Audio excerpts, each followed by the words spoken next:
राजस्थान में पीएम मोदी ने चुनावी रैली को किया संबोधित, कांग्रेस सरकार पर जमकर साधा निशाना। दिल्ली केजरीवाल सरकार को सुप्रीम कोर्ट ने दी फटकार, सुप्रीम कोर्ट ने विज्ञापन बजट रोकने की दी चेतावनी। पीलीभीत में वरुण को अपनी ही सरकार पर कसा शायराना तंज, अपनी ही सरकार को बेरोजगारी पर घेरा। राजस्थान में कांग्रेस ने जारी किया चुनावी घोषणा पत्र, 10 लाख युवाओं को नौकरी का किया ऐलान।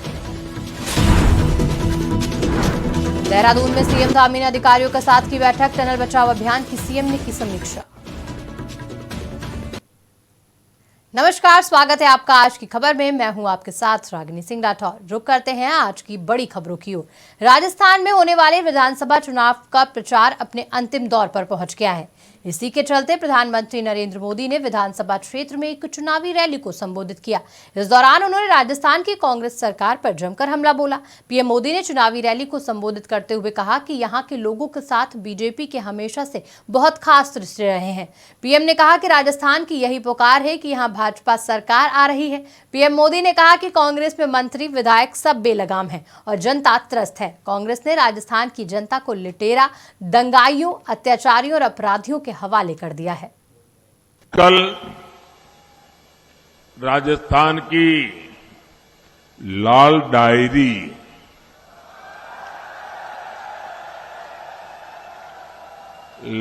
डायरी की सबसे अधिक चर्चा है। इस साल और इस लाल डायरी के पन्ने जैसे जैसे खुल रहे हैं, वैसे वैसे जादूगर जी के चेहरे पर हवाइयां उड़ रही हैं। इस लाल डायरी में साफ साफ लिखा है कि कांग्रेस सरकार ने 5 वर्षों में आपके जल, जंगल और जमीन को कैसे बेचा है। सोरसेन गोडावण अभयारण्य में क्या हुआ, ये आप मुझसे ज्यादा जानते हैं। यहां के लोगों से भाजपा का हमेशा से ही खास रिश्ता रहा है। 12 झालावाड़ क्षेत्र ने भाजपा को राजस्थान के लिए 2 मुख्यमंत्री दिए हैं। इस साल हम स्वर्गस्थ भैरव सिंह शेखावत जी की जन्म शताब्दी मना रहे हैं। मैं उनकी कर्मस्थली पर भैरव सिंह जी को पुनः श्रद्धांजलि देता हूं। मेरे परिवारजनों, भारत की आजादी को 75 वर्ष पूरे हो गए हैं और अब हमारे सामने विकसित भारत का लक्ष्य है। ये राजस्थान को विकसित बनाए बिना भारत को विकसित बनाने का लक्ष्य अधूरा है। लेकिन जब तक रैपिड रेल प्रोजेक्ट के लिए दिल्ली सरकार की तरफ से अपने हिस्से का फंड नहीं देने पर सुप्रीम कोर्ट नाराज है। दरअसल रैपिड रेल को Delhi Meerut regional rapid transit system या कहें RRTS के तौर पर जाना जा रहा है। इसके जरिए दिल्ली को यूपी के मेरठ से जोड़ा गया है। प्रोजेक्ट के लिए दोनों राज्यों की सरकार को भुगतान करना है। अदालत ने राज्य सरकार पर नाराजगी जताते हुए कहा कि आपकी तरफ से भुगतान का आश्वासन दिया गया है। हमने आगाह किया था कि अगर भुगतान नहीं हुआ तो आपका विज्ञापन बजट जब्त किया जाएगा। हम अब इसे जब्त करने के आदेश दे रहे हैं। सिर्फ 1 हफ्ते तक यह आदेश स्थगित रहेगा। ऐसे में अदालत ने साफ कर दिया कि अगर फंडिंग नहीं हुई तो दिल्ली सरकार को विज्ञापन बजट से हाथ धोना पड़ सकता है।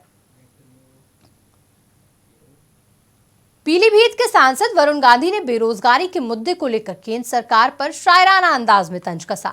उन्होंने कहा कि तेरी मोहब्बत में हो गए फना, मांगी थी नौकरी, मिला आटा दाल और चना। अपने संसदीय क्षेत्र में पहुंचे सांसद ने कहा कि आज 90% नौकरियां संविदा में लग रही हैं, यानी जब चाहे रख लिया, जब चाहे फेंक दिया। उन्होंने कहा कि 1 करोड़ सरकारी नौकरियों के पद खाली है, इसलिए खाली है क्योंकि सरकार पैसा बचाना चाहती है। उन्होंने कहा कि सरकार नई नौकरियों की बात कर रही है, लेकिन 1 करोड़ पदों का क्या होगा। अभी तक सब मौन शांत। अब मैं ये पूछना चाहता हूं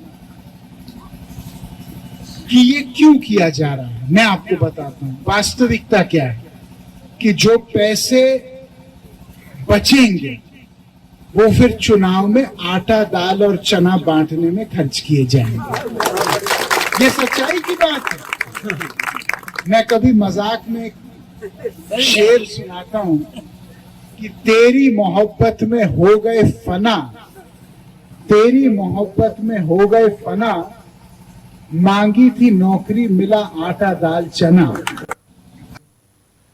कांग्रेस ने विधानसभा चुनावों के लिए अपना घोषणा पत्र राजस्थान में जारी कर दिया है। इसमें किसानों और युवाओं के लिए बड़ा ऐलान किया गया। इसमें 4 लाख युवाओं को सरकारी नौकरी देने का वादा किया गया। इसके अलावा 10 लाख युवाओं को रोजगार दिया जाएगा। साथ ही किसानों के लिए स्वामीनाथन कमेटी की सिफारिशों के मुताबिक एमएसपी कानून लाने की बात कही गई। इसके अलावा महंगाई और महिलाओं के हितों को ध्यान में रखते हुए 500 रुपए में मिलने वाले गैस सिलेंडर को अब 400 रुपए में देने की बात कही गई। हालांकि इस घोषणा पत्र से पहले ही कांग्रेस राजस्थान विधानसभा चुनावों के लिए 7 गारंटियां जारी कर चुकी है।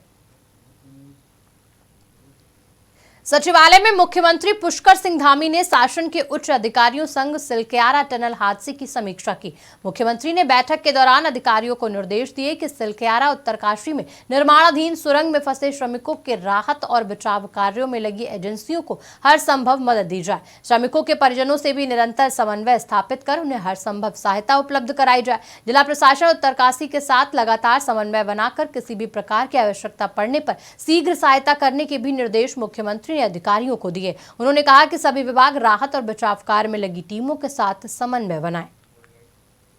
सभी जितनी भी एजेंसियां वहां पर काम कर रही है, जितने विशेषज्ञ काम कर रहे हैं, इंजीनियर काम कर रहे हैं, बाहर बहुत सारे अधिकारीगण, कर्मचारीगण, सभी लोग अलग अलग संस्थाओं के वहां पर लगे हुए हैं। सभी के एफर्ट से कल रात्रि को एक बड़ी सफलता मिली है, जिसमें 6 इंच का पाइप अंदर आर पार हो गया और उससे भोजन इत्यादि जो पहले केवल सॉलिड बेस में जा पा रहा था, अब वो थोड़ा सा लिक्विड बेस में भी जा पाएगा। अन्य चीज़ें उनको जो खाद्य सामग्री है पकी हुई भी मिल पाएगी।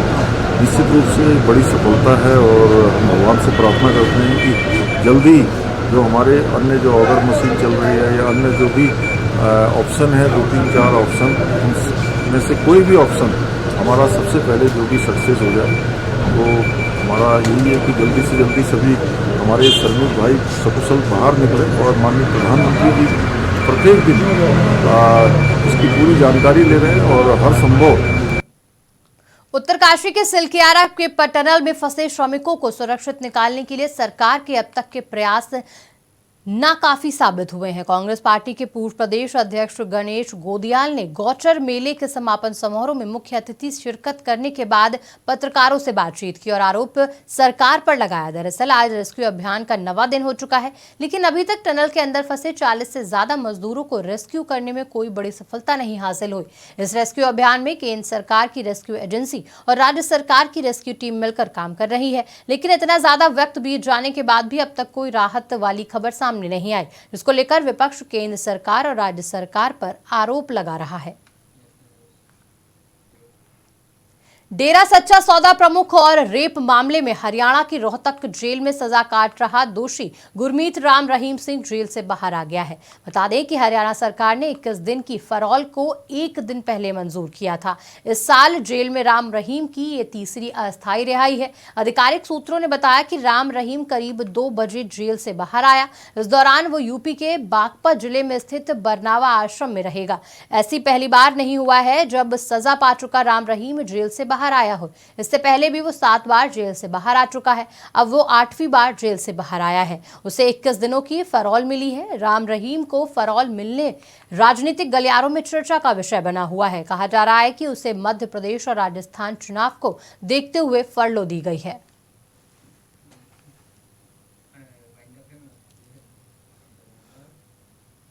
फिलहाल दिन भर की बड़ी खबरों में इतना ही। देश दुनिया की तमाम खबरों के लिए आज की खबर को देखते रहें।